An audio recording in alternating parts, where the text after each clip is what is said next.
What's going on, guys? We're back with the Contractor Compass podcast. We got episode 27 today. We got the whole crew back, but we do have an addition to the crew here. We got Mike Lang. He's the operations manager for Air Around the Clock. We're going to have some questions for him today. We were just chatting a little bit before we went live.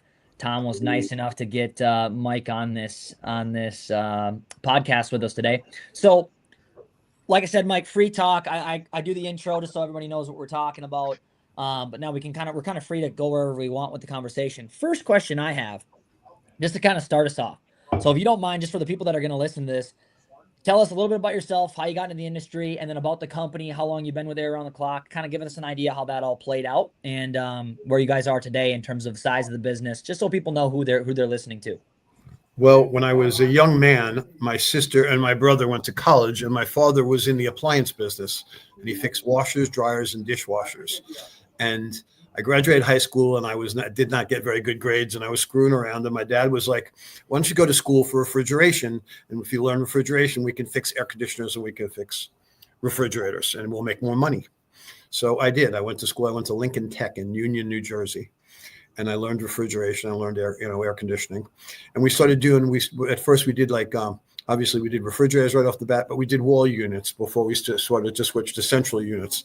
And actually, the first central unit that we did was for one of the Isley brothers, who was like an R&B band back then, and it was a beautiful house. On a Saturday, Rudolph Isley, and he tipped my father and I $100 a piece after we were done. And this is 1980, which was like $500 a piece. Yeah. So, wow, Dad, that was a really good idea. So we grew the business there and did well. We had 6 guys working for us. And then my dad, sadly died of leukemia at 59. My wife grew up in Florida. She wanted to move back. So we moved back to Florida, and I started a business here doing appliances and air conditioning, and was at it for a while. And I met the guys from Air Around the Clock. My daughters played fast pitch softball. They were 8 years old at the time. And that was 26 years ago. And they convinced me, after knowing them for a year, to come and put my business in with their business. And we went into it together. And at the time, it was about 10 trucks. And now it's 185 employees with 135 trucks. And we cover from North Miami to Vero Beach, which is where I live. And then we also cover the West Coast from Marco Island to Fort Myers. So it really grew. It's a big business. We're the number one ream dealer in the United States for 17 years in a row now. I did know that. I didn't know the 17-year thing, but I did know that you were number one with ream. Tom had mentioned that before. So your dad was actually you said he was in appliance repair before you even, okay. Yes, so he was. My dad was a washing machine man, and he had made a good living. I was proud of my dad. I mean, they'd ask me what I do. I mean, when I was a kid, they would have you write, what do your parents do? And I tell them, my dad's a washing machine man. My son ended up going to Cal undergraduate, and then he actually went to Wharton for business school. Okay. And he said his friends asked him what his dad did, and he said, "My dad's a washing machine man." And they're like, "What's the response?" And they're like, "Well, he must fix a lot of washing machines." But like with kids, with fathers had the Citibank and Chase and all kinds of stuff like that. Correct. Neat. Yeah. That's so really awesome. It's a good story. Yeah. That is actually kind of cool, because one of the things I was gonna ask is, if there was a certain thing that drew you to the industry, but it was kind of just natural evolution with your family. It really, it's like in the blood, for real. I mean, I've been doing it my whole life. My wife answered the phones. We have 3 children. They're all older now. I have 7 grandkids, but my wife answered the phones. I have twin daughters, and my son was older than them. So she watched the kids, answered the phones, and did all the book work and dispatched it all. And like, we would call, like you guys, like today, it's so easy. We would call, like we now press our phone and tell the people we're on our way there. We would call from call to call. We'd use the customer's phone in the house. Like, we'd get done with a call and see, call and say, where are we going next? And we had pagers. Crazy. And then we'd stop at a phone booth and call in. Okay. So that's how that worked. And it really worked that way. Let me tell you. That's beautiful. and at the time too, we had digital pagers where my wife would call into a service, and it was text. Do you remember those? Did you ever see any of those? That's a little square box like this, and you would read the note on it, like go to Mrs. Jones or whatever. Boom, boom, boom. That was, and then we went to Nextel. Remember Nextel with the beep beep? Oh yeah. I remember that one. We had Motorola's in all the trucks. We had Motorola's. My wife had a base at home. She pressed the base. That's it. I've been through the whole series of things, but they made the air conditioners a lot better then than they do now. I could tell you that much. They've gotten so. more sophisticated now. I'll tell you what, appliances were harder than air conditioners because the appliances were all different, like a Maytag, a GE, a Whirlpool, Kenmore. But what's you got a compressor, you got a contactor, you got capacitor. It's pretty much the same. So easier. Yeah, I do. To that point, Mike, you just mentioned your family, a lot of kids. I mean, and you've been doing this for a long time, literally ground up, pretty much. How'd you manage that? How did you grow a company to 180 employees, 135 trucks? And how's the work-life balance? Was there work-life balance while it was scaling really hard? I mean, a lot of guys are going to wonder that, I don't know how much time was put in, how much, what has to be sacrificed. What does that look like? You're not wrong. I work Saturdays I think I quit working Saturdays about 3 years ago, basically. Wow. And, Saturday was a busy day. I'll give you an example. I was a kid. I was going to a swim club that we belonged to with my mother and my brother. And, my father brought me up a wall unit up the stairs and stuck it in my window and said, "Here, now you're going to be cool." And I said, "Great, Dad. It's, let's go to the swim club with Mom." And he's like, "I can't. It's Saturday. I have to work, Michael. This is everybody's home. This is my busiest day of the week." So he was making it. That meant a lot. That stuck with me. I was 12 years old, and I remember that. I remember him coming up the stairs because he was sacrificing for me, so that it was cool with him. And my friends would all come to my house because my dad was the air conditioning guy. They had no air conditioners. And so they'd come to my house and so they'd hang out in my room and we'd play because it was cool in my room, But there are a lot of sacrifices to it. I made time though with the kids. I coached, my son in football and the girls in fast pitch softball, and I went to all the games and stuff. I just would work it around my schedule a bit. You can do it. But it's hard work. This is not an easy industry. It's a tough industry. Correct. Yeah, and the thing about it is in air conditioning, as I know all these guys out there know, the expediency, particularly in South Florida. We're same day service. We do same day installs. I mean, it's really 24/7. My phone is here on my side, and it's with me. It's everywhere here. Yeah, everywhere I go, this is with me. And I sleep with it next to the side of my bed, like on my end table on the side of the bed to this day. And I answer all the time. And that's a big part of the people, the service. And I networked myself a lot. I met a lot of people. I didn't realize in Florida, you have doctors, lawyers, and air conditioning guys because the need is that great. But what we did too is we did a lot of advertising and we bought a lot of businesses. We bought a lot of smaller guys. Yeah, we did.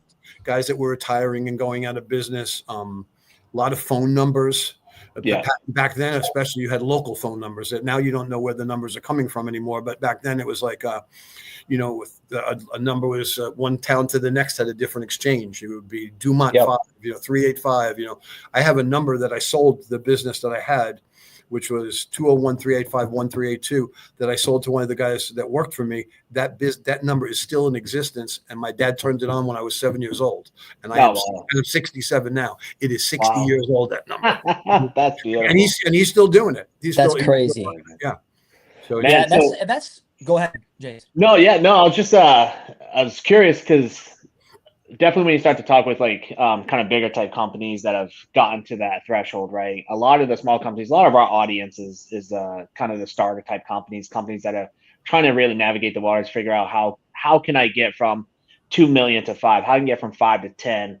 I know a lot of people. So one of my past businesses was a consultant going into businesses, and a lot of them was all small mom and pops. And I'd go in and try to help them get the KPIs and metrics and everything, systems and processes in place, and get them over that threshold. But the one consistent theme I always saw was where a lot of these businesses would hit that wall, right? And they start to think, okay, is it time for me to start acquiring, right? Because I know the two things is either you can do it organically or acquire. And there was a guy that he does about 250, 300 million a year. And I asked him the same question. I said, man, when did you hit that wall? When did you decide, hey, it's time to either go this way and acquire or continue to dump in and try to do it organically? So when was that time really for you guys? Was it at the not that specific number? Was it a 5 million mark, a 10 million mark, or was it just fluid? It's a good question. It was really about the $3 million mark is really what it was. And the thing that you guys got to really realize too is, the guys out there that are listening to us as well, is what I'm talking about, is a lot of them will hold a note. Okay. So don't look at it like you can't just get it. You know what I'm saying? I bought a business in Fort Myers just recently because we wanted to go over there, and it was a couple $100,000. And the guy, we gave him $100,000 down. and we're paying them out, which is the business is paying for it. Okay. You have to think Correct. of it that way too, you know. And a Correct. lot of these guys, you know, it's not an easy thing to sell your business. It's usually a pain in the ass. So a lot of these guys, and a lot of the guys that are retiring, they appreciate getting a check for the next few years. They're going to get it each month. You know, obviously you have to sign a note. If you don't pay them, they're going to get it back. But, you know, if you're serious about what you're doing. And I just bought a lot of small, you know, $250,000, $500,000 businesses, but, you know, come up with 100, come up with 50, whatever you think you can come up. Don't be afraid to ask. Yeah, Talk to the people, and, you know, it's a negotiation like anything else. But a lot of these guys might really want it paid out. They you know, they've saved up. They don't maybe not need the whole hit at one shot. You know, and they're moving it. You're going to send them a couple of grand a month or whatever, $1,000 a week. You know, any kind of setup like that. You know, we also started doing plumbing too, and we didn't start doing plumbing until about 3 years ago. And I bought 2 different plumbing businesses. One of them had 6 guys working for him. Worked out really nice. We got a good guy that's running it. It's just we just kept acquiring this. And that's amazing. I love hearing that. And really, for me, one big part to really try to get business owners to understand that are the small that are at that 2-3 million mark is when you start looking at their marketing budget, because they always do that. They're like, hey man, I'm spending $250,000 a year in marketing. And I want to look at them and say, it's time to acquire, right? If you're really having a tough time organically to grow, start acquiring. You're going to get that book of business in, and you can pivot off of that and then continue to build from there. So that's awesome. I really appreciate that. So one of my other questions is, and this is the big challenge, right, that I think everybody in the United States is facing. Definitely a client I have right now is facing it. Other people we talk to is employees, right? The employee base. Sure. How are you guys handling and overcoming those challenges? Not to shift gears too quickly, but how are you guys handling that? What are you seeing in the market, in the employee market? I can tell you on our side, it's abysmal, to say the least. It's tough to find them, tough to get them to stick. The attrition is a massive.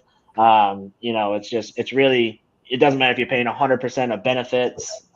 You know, I see everybody throwing everything but the kitchen sink at these potential employees out there, and maybe average tenure is 3 months to a year at this point. Well, I could tell you, I'll give you that answer in just one second. But as far as the advertising part of it, we spend $2 million a year advertising. Okay, so and we get co-op, you know, from Ream, we get co-op from our distributor, but we do billboards, we do TV, we do radio. If you don't know who we are and you're in South Florida, you don't even walk out your door or turn your television on. I mean, I do radio, I do TV. I'm Mike Lang from Around the Clock. I mean, it's a continual thing. But what I did when I was small, like these guys, get some door hangers. And like I'm going to just give you a real quick thing on advertising. I would go to the customer's house and I'd take a couple of door hangers and walk a couple of doors this way, a couple of doors that way, whatever. But the funny thing I found out about advertising, which was, I would go to somebody's house in New Jersey, particularly. There was a lot of cul-de-sacs, so I would have my van. My vans are all lettered. We got everything lettered. Everything is the trucks are like running billboards. Okay, and I would go to a customer's house, do a call, and the next day the neighbor would call me. I'd be like, "Oh, you must have talked to your neighbor. I was just at their house yesterday." No, I saw your advertising. Which I started to realize, that people are attracted if they live in the same neighborhood. They're attracted to the same type of advertising. That's how they ended up with the same type of house in the same neighborhood. So that's an interesting. Well, you can get hot with that if you realize you're getting action out of a neighborhood like that. There's something about what you're doing that's attracting them to that.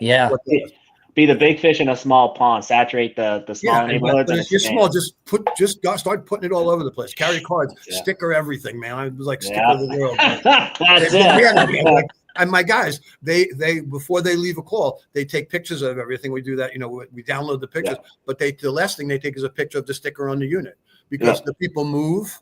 Like once we get the customer, we don't want to lose the customer. That's what it's about. As far as the guys, you're right. It's like charades down here in South Florida. They go from company to company. We do, we have health insurance. We do 401k. We're really organized like that.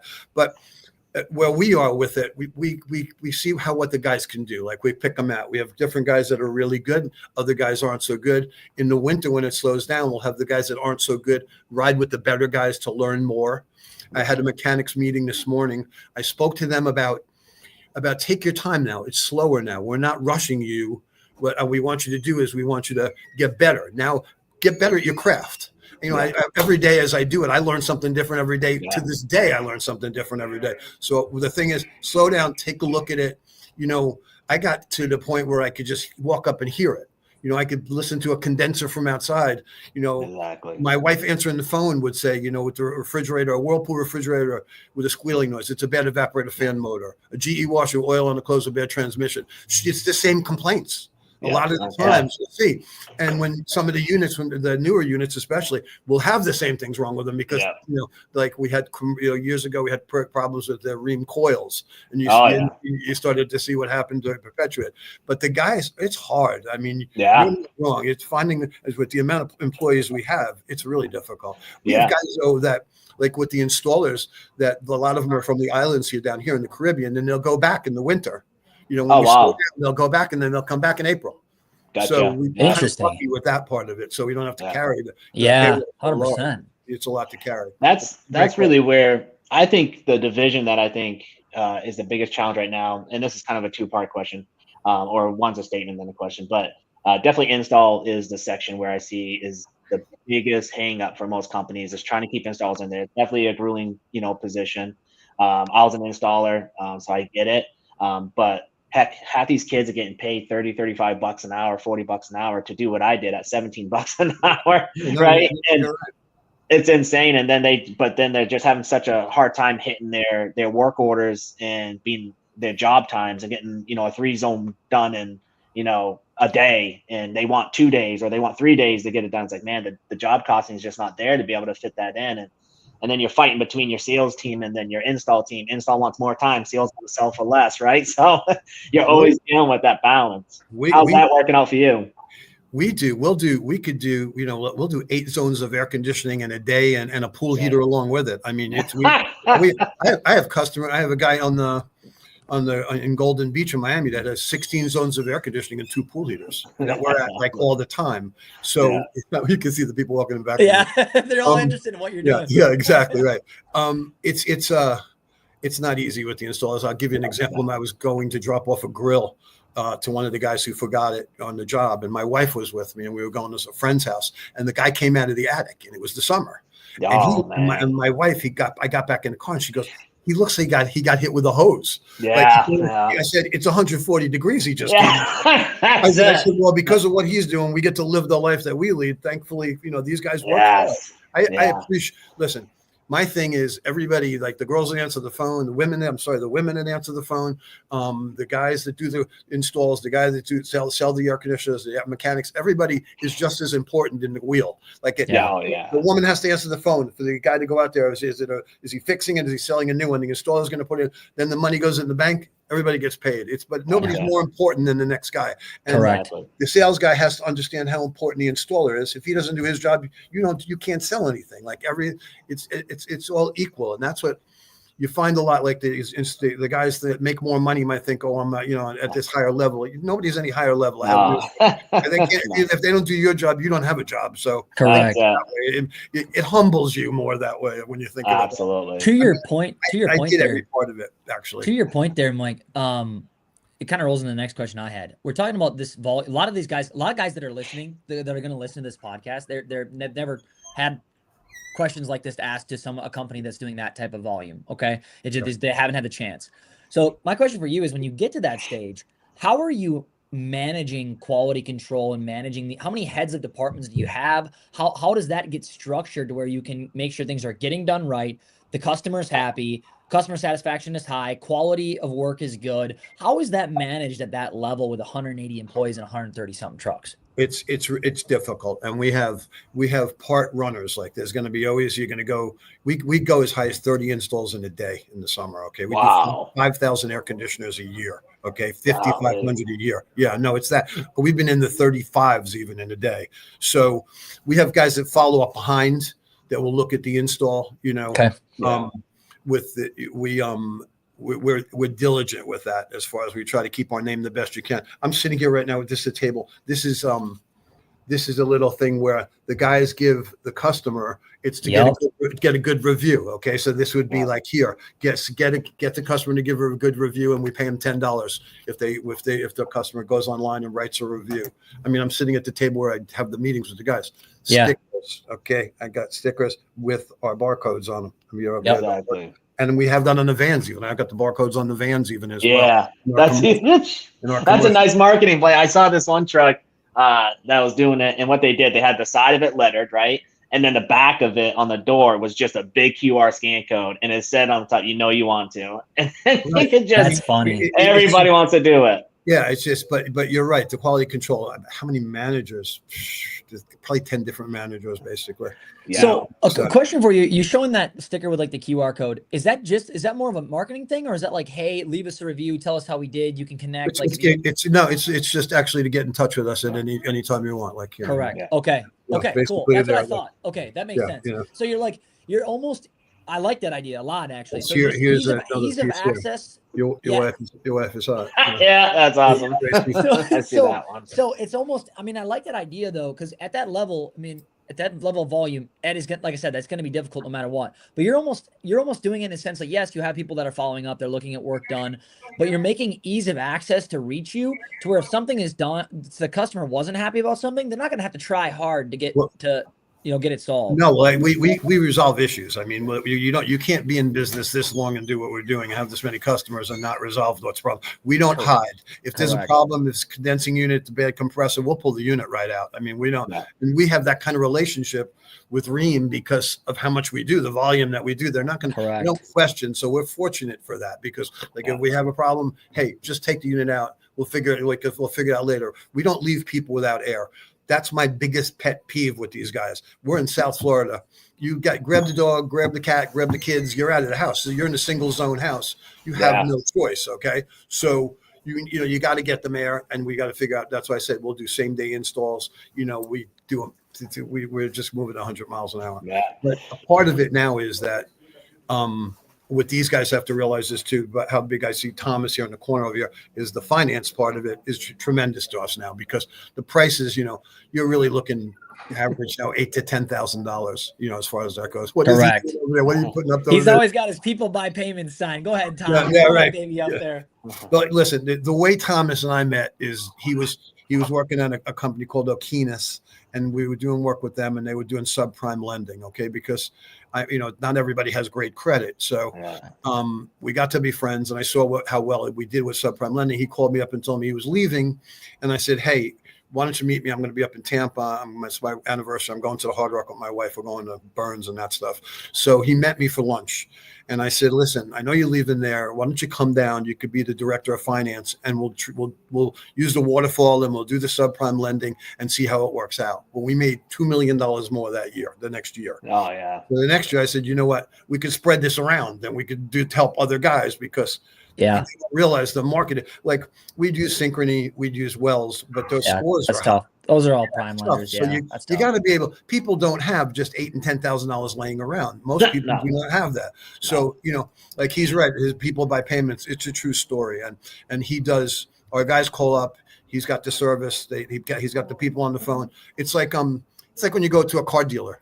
What happens? You go, the sales guy goes out there and he takes you to the room. In the room, do you want the tire package? Do you want the package? The whole thing. So we do that. And Thomas, so like if our guys didn't offer them a 10-year labor warranty, his people will offer them a 10-year labor warranty on that side. We do really well with it. If those guys, any of you guys out there, the 10-year labor warranties are amazing now since they have. Yeah, you got the 10-year parts warranties. Now you give them the 10-year labor warranties, and we do, the maintenance is every 6 months. It's great. You have happy customers because they're not spending money. You get a 2-year-old unit that's got a bad coil, and then you're just going to charge them the labor, and they're crazy from it because why is it broken and it's your fault? It's not. I didn't make it. Ream made it. Carrier made it. Right. Exactly. Right. We didn't. It's not our fault. It's broken. It's great. That's why I said they're not made the way they used to be made. Obviously, the materials aren't the same, and obviously. Just real quick on your guys' same day install. I know I've had a few clients that operated a little bit with that. They had a little struggle getting it off the ground, obviously because of overhead. It's one of the things where it's kind of you got to have some players on the bench, right, ready to go. And they just had a tough time figuring that out. How did you guys when you started to launch that program, how did that work out? And any challenges you came across, how did you navigate that and overcome? We have subcontractors besides Gotcha. guys that are on. We have subcontractors, and that might, like in the winter now, this might be the only job they get all week, so they'll be happy to go at any hour. Okay, I Gotcha. mean we're putting them in at 6 o'clock in the afternoon. I mean these guys will go, they're going to go, because that's when they work. That really made a big difference because the guys that are on the clock, you can't just have them sit around and be on the clock the whole time. No. And we do have salaried guys as far as that goes, but then on top of that, we use subcontractors as well. That's perfect. Awesome, man. And then, so just real quick on your kind of two-part question on your service side. Are your service technicians, are producing technicians, meaning they have goals they got to hit? And if that's something you implemented, what's your guys' average ticket looking like with your service side? No, or what would be a healthy average ticket you think should be for a company trying to maintain above water? Honestly, I really, it costs us like $250 to get through the door. By the time you're done with, workman's comp, the insurance on the trucks, the building, the phones, the women that are inside the building, people don't believe that. There's our service call is $125. They're like, oh, it's we're losing money when we get a service call. Right. And I see it now, though. I would say an average ticket is $500 at least, $600, and I could see it with other companies. I mean, I'm here in South Florida. There are so many air conditioning companies, but that's really an average ticket. No doubt about it. Yeah, don't be afraid to charge because it really is costly. Yeah, I mean, so how do you guys? Like crazy. Yeah, how do you guys stay? Because obviously you guys are a large operation. I'm taking it obviously doing that many installs. Install is your primary revenue generator. Would that be accurate? Yes. Yeah. Okay. So your service team more so just an assist to your install department as far as taking care of callbacks, taking care of existing customers? Yes and no, because we do a ton of repairs too, obviously. But we're on our third round of putting units in. How it comes 30 years old. Exactly. 10 years, and it's South Florida. They're about good for 10 years. We tell the customers it's like we'll be there in 8 years and the coil's looking dirty, and we'll tell them, the guys will be doing a PM, and I'm telling them it's like plant the seed. They're on their way. It's going to start thinking about what you're going to do, and a lot of people are sharp now here, and we could give good deals in the winter. We keep a giant inventory. I mean, if I could show you around the building, I mean, we have an amazing amount of inventory. That's why we could do the same day installs too, because we're not going to get it. Yeah, exactly. Which is a big advantage. I mean, we're not running over to the distributor to get it on a weekend or anything like that. 100%. We're doing them on Sundays in the summer and stuff like that. We're full tilt all the way. We're constant. Yeah. So it's hard for the little guy to keep up with us from that aspect because it's just so big. That's a hard nut to get over. I can tell you that much. That took a lot to get this big, to get to be the number one ream dealer. I thought was just such an amazing accomplishment, but to stay it was harder. Yeah. I really thought that, like, when we got there, I was like, wow, this is like, what an accomplishment. And then to keep doing it, because then everybody's after you, they're correct. They're constantly biting at you, and it's on your tail, and they're trying to figure out what you did. Correct. How did you get there, and how, why aren't I doing it, and why isn't it going like that for me, kind of thing, On that note, Mike, one thing I wanted to ask, and each question really that we've been talking on, kind of is fed more and more into it, all the way from people buy payments. So you're in a super aggressive market. I mean, your average ticket price for install is lower, right, than a lot of the country, right? Yes. So how do you, knowing that it costs you $250 to walk in the door, how do you stay competitive? Because also a crappy part about your market is there are a hell of a lot of people that are not licensed. There are a hell of a lot of people that chuck in a truck. How do you stay competitive? How do you win deals? Like, obviously the easy answer is always show them we're accredited and blah, blah, but how really, when people are price tag, how do you do it? Because with the volume that we buy at, we can sell at. Okay. Like, we can pass the savings along to the customer because we're not buying at the same price as Joe Schmo is. We're not. And we're buying for hundreds less, really, for a unit. Okay. We're doing units for $6,500. 2-ton units, and we'll do $6,500, $7,500. That's a normal ticket. Plus, we're pretty here in Florida too. We do a lot of multi-zone homes. I mean, Yeah, there's a lot of 2 and 3 zone homes, and then we do pool heaters too. We do Ray Pack pool heaters, the Rheem pool heaters. Yep. And now it's pool heater season. I was just talking to the lady that does it. We got 10 calls today in just pool heaters, which is great off season. I mean, Yeah, 100%. Yeah, now it's cool, and now okay, so that slows down. This picks up. That's all. For any of these guys out there too, it's being in a seasonal business is really tough. It's like being in the swimming pool business. It's like. That's getting through the off season. I mean, we're taking money out of the bank in the winter and putting it in when it's 20. It's like December, January, February. I mean, the weather's perfect here in Florida. You're not. You open the windows. I mean, you don't need the air conditioning. You really don't. Mike, how long ago did you add that pool heater? I mean, that's a little golden nugget. We literally just moved past really, really fast. Yeah, I think that's a good note. Well, how long ago did you add that? My next door neighbor. Okay, my next door neighbor, no kidding around. He owns a giant pool company. They do like 300 pools a year, and he belongs to this conglomerate of other ones of guys that are friends of his that do like 300 pool heaters a year. Okay, so I belong to a country club that he belongs to as well. And I was at the bar, and he's having a drink with me, and he's like gets a call, and he's got a customer that he just put a pool in for, and the pool heater doesn't work, and the guy won't give him the check for the final check for like 20 grand. So I sent my guy over there. He fixed it. The guy gave him the check for 20 grand, brought it over and dropped it off to us. And he said, why aren't you doing pool heaters? Like, you guys know it stuff. And that's actually I moved into the house 3 years ago. I belong to the club for like that 10 years. Is crazy. It was just like, but that's also, I was going to say, it's also the people you meet, that's how, when you get to a certain size too, it's in the kind of some of the places you're in. Like we do all the Miami Dolphins, because of the radio and the TV advertising, you get to meet all of these people and stuff like that. That perpetuates itself, When we do the people at the station that work at the station, then they know who you are. It's been a process, a building process that's really worked out great, actually. So before you go, Jace, a couple things I got out of that.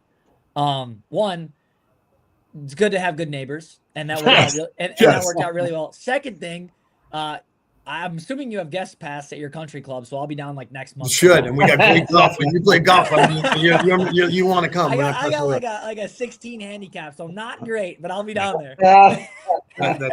That's okay. I'm terrible. Don't worry about it. That's beautiful. Sorry, Jace. Go ahead. No, that's good. No, now I know why you said you wanted to come visit, Colton. So I live in North Augusta, so but yeah. So I guess my question would be to the listeners, right? Is if you could rewind time, right? Let's go back to when you guys are at that 3-4 million mark. What would be your advice to somebody at that point? Like they don't have the scale to get their equipment cheap, right? They're paying, retail pretty much. They don't have all the marketing in place just yet to really get up and going. But they're really trying to figure out, how do I get to the next level? Because this is really the struggle. You got to network your community. Okay. That's really, I'm going to tell you, if you want, start putting your banners at schools, putting your banners in churches. They have a lot of church bulletins. Those people are loyal to that. They encourage them to call the people in the bulletins. And that's how you get to know the other people. And a lot of these guys are young guys with kids and stuff. Sponsor the kids' sports team and get to talk to the people that are there. And then they'll use you, and then their friends will use you. And that's a really grassroots. That's really how we got it going. Leveraging your community. Yeah. Well, the guys that I work with are this, that we've been together for so long. We've all kind of all our kids played sports, and we all did the same, we're all involved. And that's how I met, the guys that I'm here with. My daughter's playing fast pitch softball. They were 8 years old at the time, So it's just, you got to have some personality to it. You got to bring personality to it and speak to people and, forward. This is what I do. Hey, I'm in the air conditioner. And then when you go to the games, you bring your truck that's all lettered up and everything there. And then people, hey, my air conditioner's broke. Do you have a card on you? I'll come out. I didn't even, at the beginning of it, I didn't even charge a service charge because I was so confident in what I was doing. I'm like, listen, these guys, they come back and they have like 5 service charges or something. I'm like, people don't call unless it's broken. To me, there's no such thing as a service charge because there has to be a reason. They don't want to spend money. And listen, I tell the women that answer the phone, listen, we do appliances too. So we do. There's a hot water heater that's leaking. There's a refrigerator that's not cooling. There's an air conditioner that's not working. They're not in a good spot. They don't know how much is it going to cost to fix it. Do I need a new one? So you got to be calm and answer as nicely as you possibly can.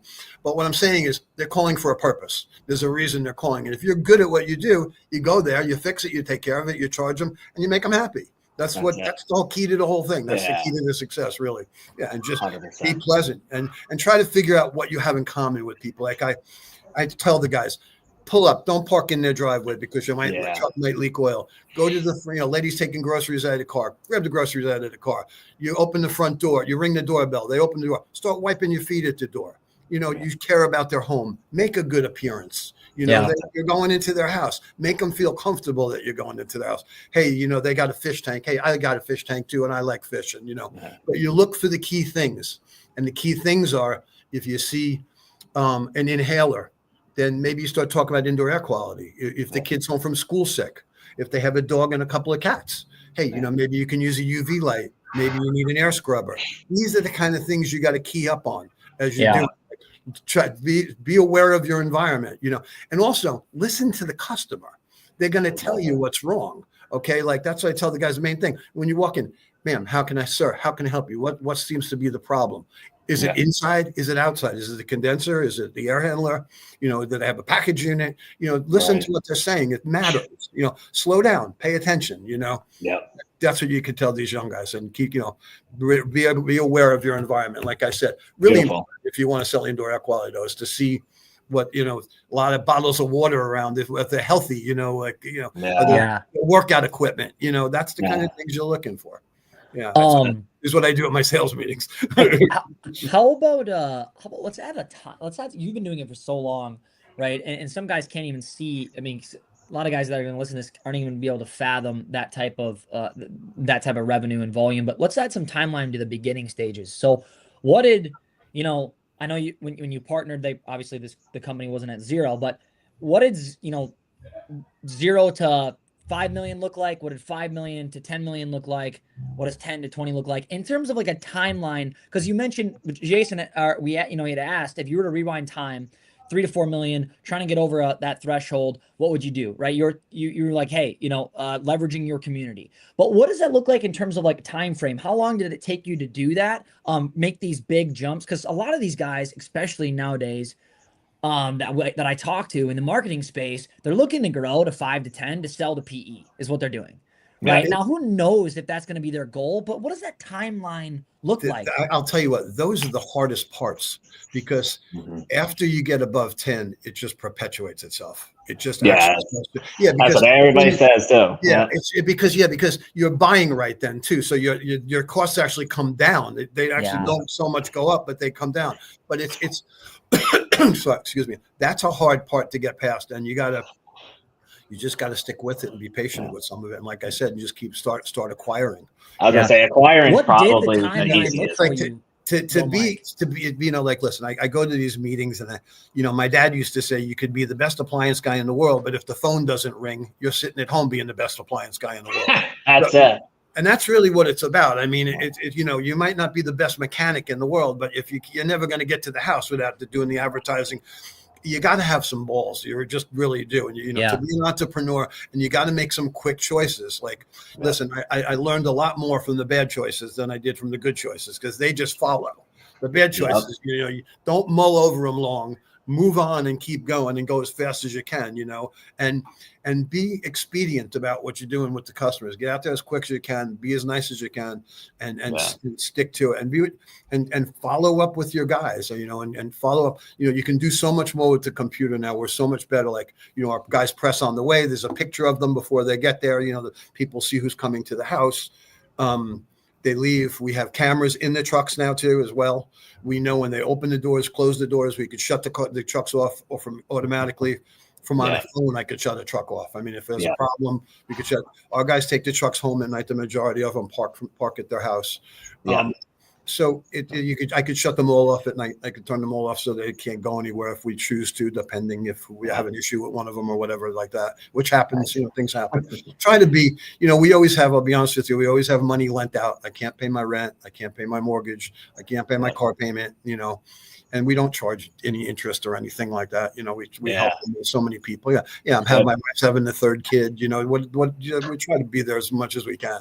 That's significant. Yeah, but for the smaller guys, you got to hustle. It's hustle, and it's the game. It's the game of hustle. That's the most successful guys.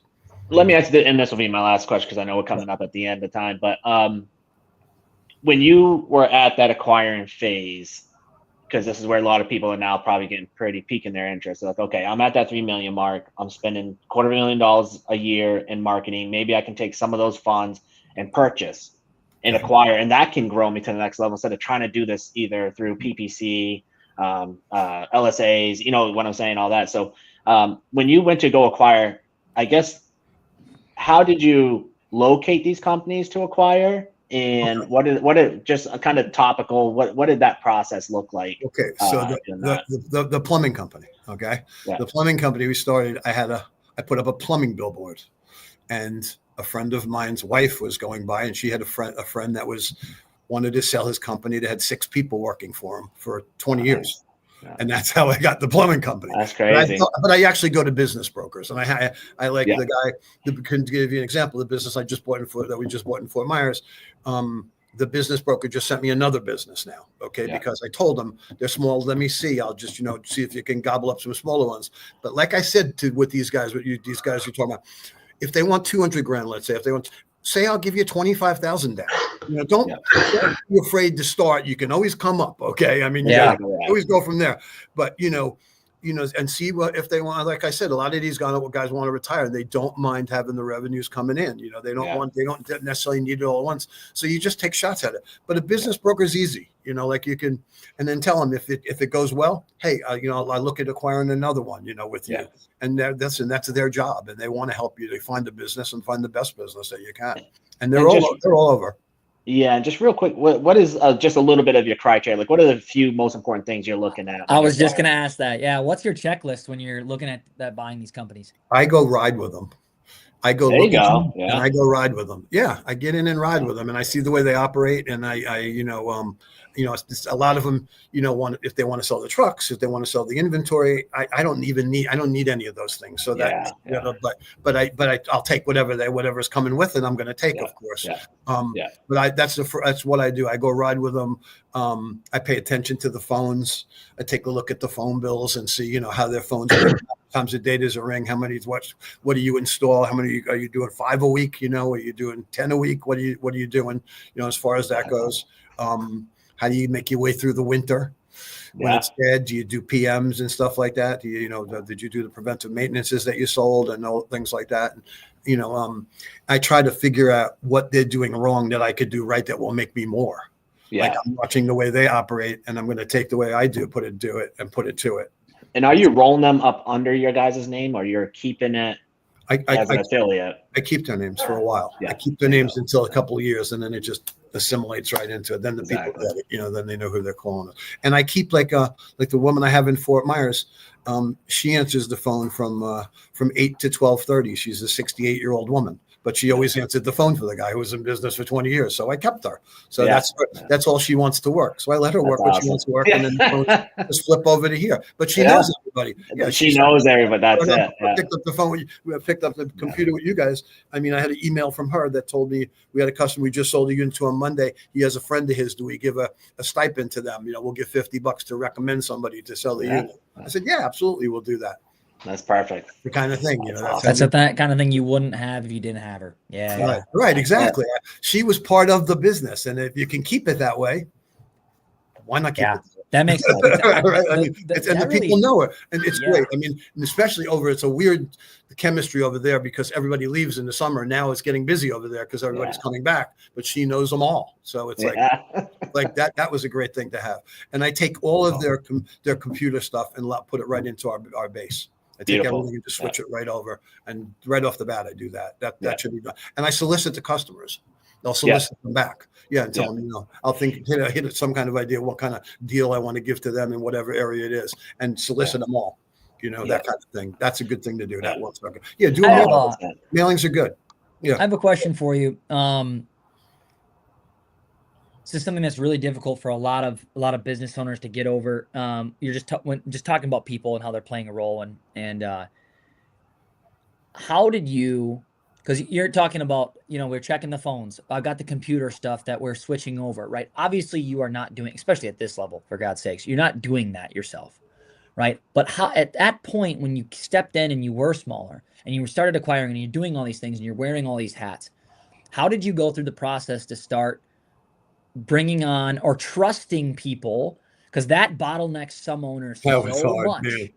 That was hard. Watching people drive away in your trucks for the first time is some of the hardest shit I've ever done. I'm not kidding, man. I mean, because I like cars. I'm a vehicle guy, and I take care of my things. And man, I could tell the way a guy lives his life by the inside of his truck. I could legitimately tell you, man. He could open the doors. I used to have a partner that he used to say a sloppy truck was a truck that was making money, and I was like bullshit because I could reach into I could pull out a capacitor, which I know exactly where it is, and you're digging through a pile of stuff like this, and I'm in and out in 2 minutes because you're still looking for the capacitor, the 5x45 that you can't find, That's it. But it's like you can really tell a person's personality and the way they run their life from like looking at the inside. So that's hard. Yeah, that's not an easy thing to do. Yeah, you got to get used to that. And insurance was we had 28 rear end accidents in a year and a half. You know what that's like? Wow. We got the cameras in there now. Yeah. So we call them up. What are you doing? You can't use the phone when you're driving the truck. It's that just eats you up alive. How did you get over those things? Like I'm really looking for if there's anything like for the people that are listening to this, because I work with a ton of guys who cannot let somebody else answer their phone. And I'm going to be honest with you, they're to a point where they cannot do it. They need a full-time CSR. They need one. Yeah. And or if whatever it might be. And I'm using calling as answering the phone and calling out outbound as an example. But how did you, from people taking your trucks to people answering your phone calls that would be inbound to people doing your sales to people, how did you do these things? Like how did you get over that? Like this is the the phones to me are the whole thing too. I'm a nut with the phones. We have 1,500 phone numbers. I collect phone numbers. Like somebody goes out, I turn the phone on. I'm a nut with phones too. That's a whole nother thing unto itself. You're right. It's hard to do. You just got to try to find the best people. My wife did it for me for 20 years. It's till we got past her, like if she was no inky, it was because you couldn't do it anymore. And like I said, I always answer the phone. It's like because somebody's going to need an answer to a question. You just got to get yourself accustomed to it and try to find the best people. That's why I said I left that lady there because I listened to her and hi, Mrs. She knows, that's the kind what you want right there. And that's still mom and pop. You know what I'm talking about? What to get past mom and pop is the hard thing. You can't walk around doing service calls and answering the phone and doing that. I played that game too. And that it's just a mess to do. It's funny because I have a son-in-law what's his name? My niece's husband, who's going to be selling his business in Melbourne. They're moving up to Atlanta, and he started with me and moved up that way and started to do it himself. And he's done well with it. He's got a nice business to sell, and I'm like he's starting to get bigger at it, and I'm like I'm amazed that he's able to stop at this point and go. He's going to go start all over again there. He's 45, 46 or something. I'm like, how you doing it? Because that would be hard. Like you're talking, I'd be hard pressed at this time. And now he's kind of doing it. He's going back and forth right now. He's driving 7-hour drive back and forth. He's playing like once a week. He's going back and forth. That's insane. And I'm like, you can't do this for long because you're gonna run it down the tubes. If you're gonna sell it, you better sell it before you ruin it. Correct. But you're right. It's a difficult thing to do. But these guys got to get past with the phones. They think they're doing themselves a favor. They're gonna give all the answers, but it's not that. Go out there and fix the unit. Like go talk to the customer when you're there. Just get somebody good to answer the phone and get you and book the call, and you're on your way. That's good. Yeah. Contact. You want to contact the customer afterwards when you get in the truck. Hey, the lady in the office just called me. I want to just tell you I'm on my way. But you want to put a more personal touch to it. You got time for that? Do that when you're driving. Yeah, absolutely. You got to let it go. And with the trucks, you just got to let them. Don't give The them the phone best number is a good phone number story is a good story if you can make it like really quick, Mike, about the phone numbers. I started collecting phone numbers a long time ago. My dad did it when people would go out of business. We would turn the numbers on, and that's how I got like some big numbers that we did in air conditioning too. One guy had a company that was he sold it to one of the guys that worked for him, and the guys ran the thing down the tubes, and he ended up not paying the phone bill, and he turned the phones off, and I turned the numbers on, and they actually went into receivership, and they actually deposed me. I had to go to a deposition because the lawyer said that, how did I get the phone numbers? The guy must have sold them to me. And I said, you don't own a phone number. You lease a phone number. Nobody owns it. The phone company owns it. If you don't pay the bill, it's like renting a house, or you don't pay the bill, you get thrown out, right? Yeah. So the guy said, so you collect numbers? I said, yes, I do. I said, I noticed your number 7777777. I said, don't turn it off. And he said, why not? I said, because I'll put it on. That's a great number to advertise with. Congratulations. And so they ended up they sold everything at an auction, and I was there, and the lawyer was there, and I bought the name for $500. And he said, I thought I'd see you here. He goes, that was a great idea. He goes, I really looked into that. And you're right. You can't do anything with it. They leased the number. He didn't pay the bill. Yeah, I used to have a pad knife truck and drive around and look at the guys' trucks on the side, because a lot of times they would turn the numbers off because they didn't want to pay for 4 different phone numbers. They decided that wasn't. Then they'd call you up, and then you'd have the customer, and then they'd call you up and tell you they wanted to kill you after that. I turned the phone on. You didn't pay the phone bill. Don't blame me. Blame you. I'll kill you. You have my That's phone beautiful. It's not by mistake that I have it. Okay, you are not the greatest businessman in the world. Like I said, you got to be. I see a lot of these guys. They can fix air conditioners, but they might not be the best businessman in the world. That's you got to learn that part of it. That's the part you got to learn. We talk about that a lot. Yeah, that's really where it's at. I think we last thing, Mike, and then we'll let you go. And I actually have some questions that we didn't even get to, so it'd be great to have you on again sometime for specific topics. But last thing, leaving the guys that are going to listen to this with, and you kind of already answered this, but just any final touches on it. Business from, let's just say, 500,000 to 2 million a year. Okay. What are the biggest things that, if you were sitting down with that person, that business owner, and they're like, hey, Mike, I want to get 10 is my ultimate goal. My next step is 5. What should I do? Let's say they're in a good market, right? They're not in the middle of nowhere. They're in a solid market. What kind of advice are you giving that person? You're gonna have to advertise there, and advertise at the right timing. Okay. I mean, if you want an instant hit, you could do direct mail pieces. I get instant on from their direct mail pieces, and I do a lot on the internet too as well. You can do geofencing. You have an area. I love multi-zone areas. I mean, I advertise multi-zone specialists in our advertising. We have Boca Raton here. We have the Palm Beaches. So yes, I try to hit. And then when you geofence, you can just get a certain zip codes. You can do that way. And just keep pounding away at them, and that's part of it. That's how you do it. Obviously, the time of year is I'm pounding away at them. June, July, August, September. This is like boom, boom, boom. That's where we're, and then you got to dial it back down and come back around at it again. Is basically what it's about. But yeah, you gotta do. It's a lot more. It used to be, we were double trucked in the yellow pages, which, believe it or not, we still are. Believe it or not, that's as hard as believe as that is, but.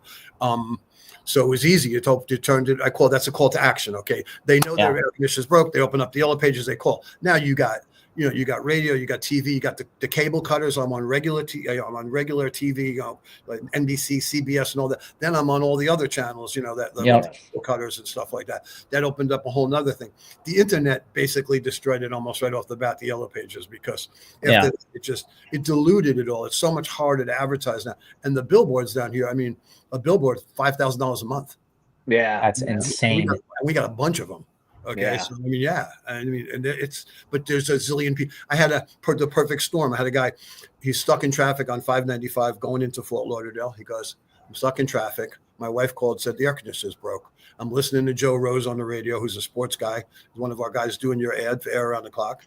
I'm looking at your billboard, and one of your trucks is next to me, and my wife called and said the air conditioner's broke. 3 different ways.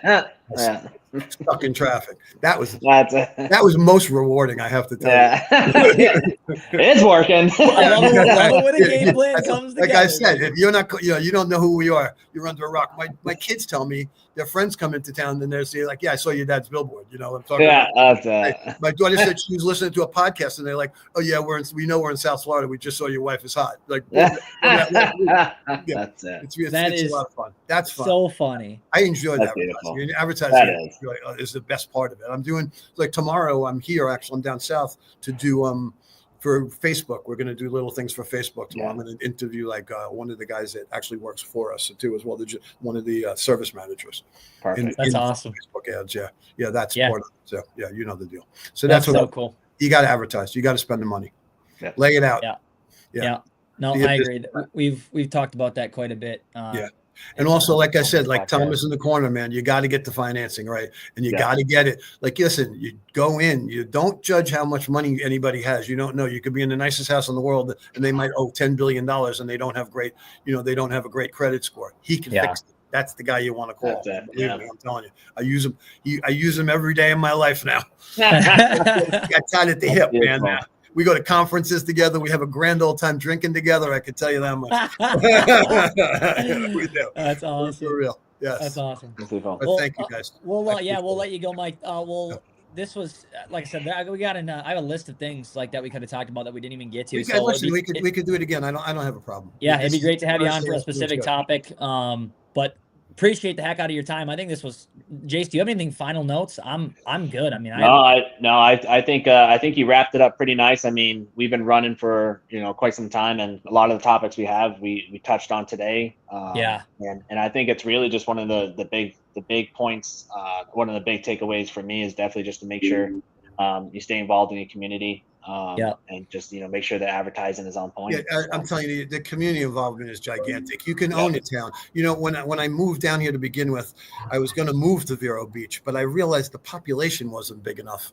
But one of the guys that I went to school with did move there in the air conditioning business, and he has an amazingly successful business there called Barker Air Conditioning, and they're doing. I know he's up there with the 10 years with us and stuff. And he made a loyal business out of it and became a very successful guy from it. So it doesn't matter where you are. It showed me it didn't really matter. Because I said to my wife, we'll make a living here. I don't know how great it'll be. That's why we moved to Fort Lauderdale, because there was a lot of people. I thought I'm from in New Jersey was a big. So I thought you need the population, but not necessarily. Nope. So you guys in the small towns, you can do it too. Believe me. I think the last thing to take away that stuck with me, just of you, Mike, in general, you're running 130 trucks, 180 employees. You're doing a ton of revenue, but listen to he's still collecting phone numbers.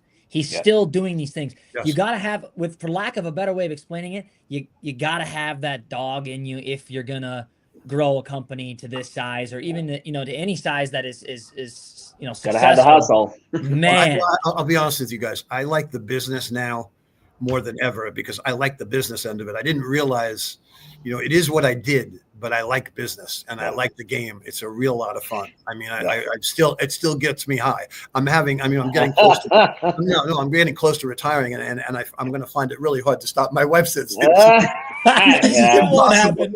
You're going to die, I think, but that won't happen. You'll probably still be doing that anyway, but whatever. Just point it right back to Brady. Just say, man, it's hard to retire when you're winning. Yeah, I know. You're right about that, but it's every dog has their day, I guess, eventually. Yeah, it is what it is. But no, pleasure. If I can help younger guys, I always say, Thomas knows that, I'm more than happy to help other guys. I mean, I really am. At this point, that's why the whole finance thing, I'm trying to tell these guys, that's where it's at, man. You got to figure that out. Yeah, because you go and my guys were walking away. Like if they didn't have to make Synchrony or Wells, if they didn't have the credit for that, we were done.